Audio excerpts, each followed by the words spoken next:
Thomas had gone to the works to be mended, so the Fat Controller asked Duck to look after the branch line.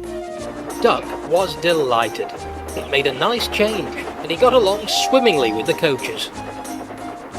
Percy was happy to see him again, and although Toby was grateful for the help, he found Duck to be rather opinionated.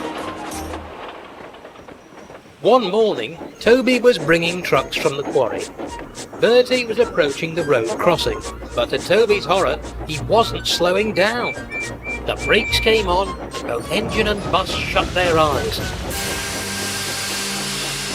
When they met at the next station, Bertie was most apologetic. "I'm sorry, Toby," he sighed. "I've got a new driver, you see. He seems to think I can beat you to the crossing." "Oh, that's all right," Toby smiled. "I just hope he doesn't put you in danger like that again."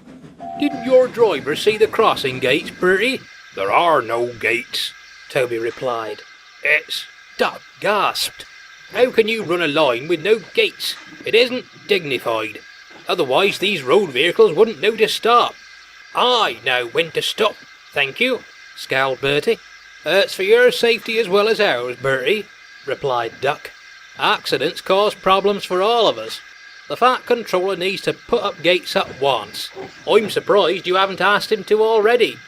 Toby and Bertie said no more.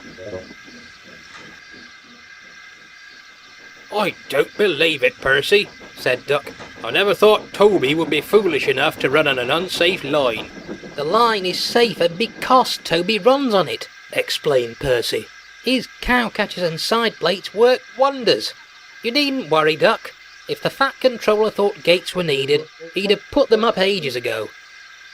Duck was unconvinced. They were needed, in his opinion. Recently, one of the level crossings had been having issues with its gates. Sometimes they worked as intended, others they stuck, no matter how hard the signalman pulled the lever. There hadn't been any accidents, only headaches from the delays, and the engines all took great care when they approached. Unfortunately, no one had warned Duck. The next morning, Duck was puffing happily along. The coaches sang quietly to each other, and Duck was pleased with himself. He passed a level crossing, its gates keeping traffic at bay. "Now that's the way," he thought, "just like a proper railway." At the troublesome crossing, the cars and lorries had passed safely through. A new signalman was covering for the regular one. He pulled the lever and went back to his coffee. He didn't notice the gates had stuck. Duck soon approached the gates, but he didn't worry. They'll open, he smiled. But they didn't. They're sure to open, they have to. Still the gates stayed shut, and Duck was getting closer and closer. His brakes screeched, and it was too late. Duck sat on the crossing, remnants of the gate clinging to his front.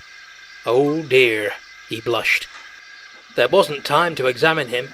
Traffic was starting to build on either side of the crossing. Percy had to pull him to the next station. When they arrived, Toby and Bertie were there. "Toby?" asked Bertie innocently. "Who's that?" "It's Duck," replied Toby. "Though it seems he can't decide between pulling a train and being a crossing guard." "Whatever he's doing, it doesn't look very safe to me." Duck blushed and looked at his buffers, decorated by the broken gate. He wouldn't be making any more remarks about safety for quite some time.